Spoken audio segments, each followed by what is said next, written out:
Leader of opposition Rahul Gandhi इन दिनों एक बहुत ही सेंसिटिव और खतरनाक जंग लड़ रहे हैं। ये लड़ाई ना किसी बॉर्डर पर है और ना ही किसी पॉलिटिकल मैदान में। ये लड़ाई है कानून के कटघरे में। कई सारे केसेस, कई सारी हियरिंग्स और अंत में कंक्लूजन कुछ नहीं। जब भी लगता है कि शायद आज राहुल गांधी इस लीगल बैटल में जीत पाएंगे, तभी कुछ ऐसा हो जाता है जो उनकी उम्मीदों को फिर से तोड़ देता है। हाल ही में सुप्रीम कोर्ट में हुई हियरिंग तो आप सभी को याद ही होगी, जहां इंडियन आर्मी और चाइना क्लैश पर दिए गए उनके रिमार्क्स के लिए कैसे जजेस ने उन्हें खूब फटकार लगाते हुए कहा था, Why do you make these statements without having any material? If you are a true Indian, you won't say such a thing. हालांकि इसके बावजूद अब 3 हफ्तों तक उनके ट्रायल को स्टे कर दिया गया है और हियरिंग नोटिस इशू करते हुए अगली डेट भी शेड्यूल कर दी गई है। दर्शकों, इससे पहले कि वो इस डांट से बाहर निकल पाते, एक और केस उनके दरवाजे पर आ खड़ा हुआ।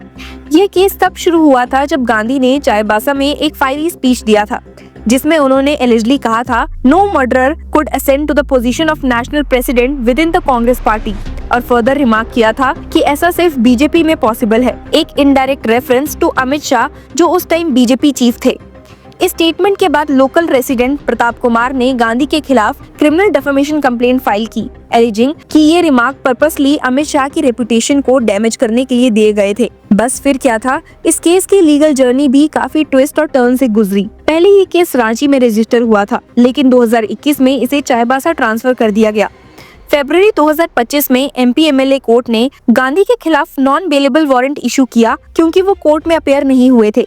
कोर्ट ने उनकी प्ली रिजेक्ट कर दी, जिसमें उन्होंने प्लीडर के थ्रू रिप्रेजेंटेशन की डिमांड की थी और उनका फिजिकल प्रेजेंस मैंडेटरी कर दिया। बाद में झारखंड हाई कोर्ट ने 10 जून को टेम्पररी रिलीफ दिया, लेकिन कंडीशन रखी कि गांधी को 6 अगस्त तक पर्सनली कोर्ट में अपेयर होना होगा। अब वो 6 अगस्त का दिन भी आ गया है और आपको बता दूं कि राहुल गांधी ने चाईबासा कोर्ट में पर्सनल अपीयरेंस भी दिया है। ये अपीयरेंस सिर्फ एक लीगल फॉर्मेलिटी नहीं थी, बल्कि एक पॉलिटिकल सिंबलिज्म भी कैरी करती है।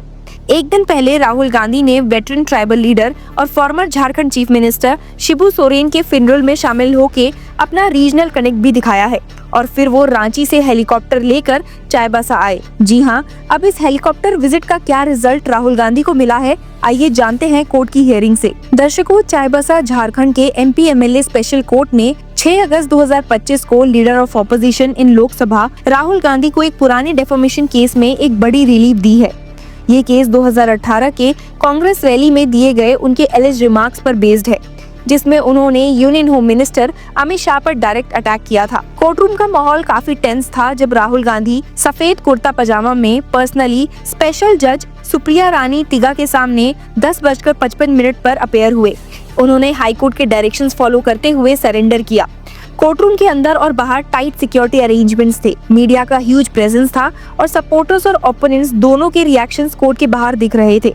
जज सुप्रिया रानी तिगा की बेंच ने हियरिंग के दौरान गांधी से डायरेक्टली पूछा कि क्या उन्होंने होम मिनिस्टर अमित शाह के खिलाफ कोई ऑब्जेक्शनेबल रिमार्क दिए थे, जिस पर राहुल गांधी ने स्ट्रेट जवाब दिया कि उन्होंने ऐसा कोई स्टेटमेंट नहीं दिया। कोर्ट ने उनका स्टेटमेंट रिकॉर्ड करने के बाद उन्हें कंडीशनल बेल ग्रांट की, साथ ही विटनेस टेस्टिमनी प्रोसेस शुरू करने का ऑर्डर भी दिया। जी हाँ, राहुल गांधी को अब एक और डेफेमेशन केस में कोर्ट से कंडीशनल बेल ग्रांट कर दी गई है।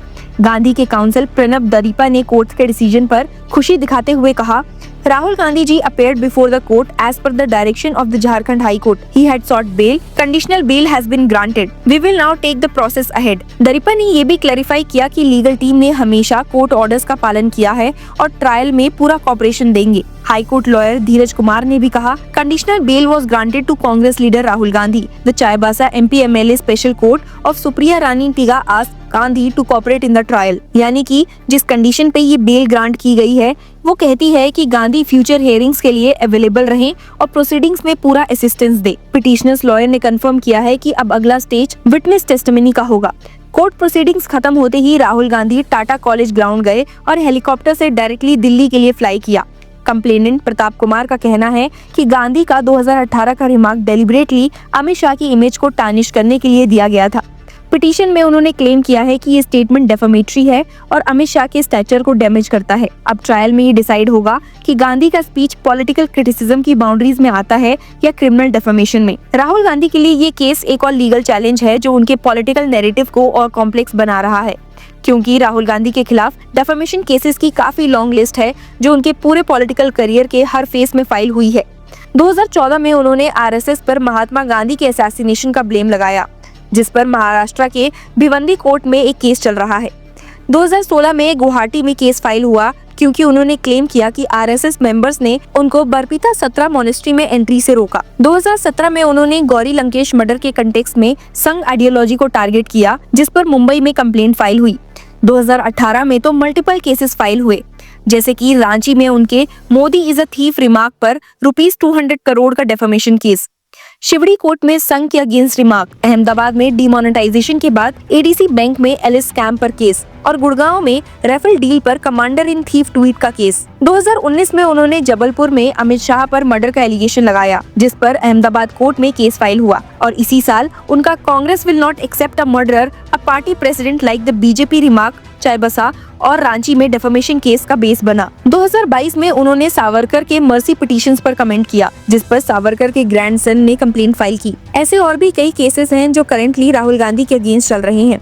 गांधी खुद को एक फेयरलेस क्रिटिक ऑफ बीजेपी के रूप में प्रोजेक्ट करते हैं, लेकिन उनके वर्ड्स के लीगल कंसिक्वेंसेस भी उनको कोर्ट रूम्स में बार बार खड़ा कर देते हैं। इस पूरे सिनेरियो में एक और क्रूशियल लीगल एंगल है जो गांधी के लीगल ट्रबल्स को और लेयर्ड बनाता है। डॉक्टर सुब्रमण्यम स्वामी का दिल्ली हाई कोर्ट में pending petition, writ petition 11481 of 2024, जिसमें गांधी के एलिस ड्यूल सिटीजनशिप चैलेंज की गई है।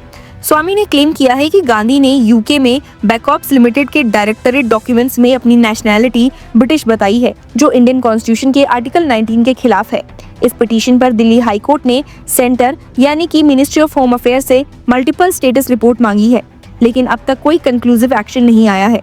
हाई कोर्ट ने repeatedly ministry of home affairs को डायरेक्टिव दिया कि वो 2019 के शो कॉज नोटिस पर एक्शन ले। मैटर अभी पेंडिंग है और अगली लिस्टिंग्स में डिसाइड होगा कि पिटीशन यानी कि पीआईएल के रूप में मेंटेन होगी या नहीं। तो दर्शकों, इतनी लंबी केस लिस्ट के बाद एक और केस में कंडीशनल बेल मिलने के बाद सबकी नजर अब चाईबासा कोर्ट की अपकमिंग प्रोसीडिंग्स पर है, जहां डिसाइड होगा कि 2018 का एक हीटेड पॉलिटिकल रिमार्क किस तरह का लीगल और पॉलिटिकल इम्पैक्ट छोड़ सकता है। तब तक stay tuned with us to get all the updates on Rahul Gandhi cases. Thank you and keep watching law chakra.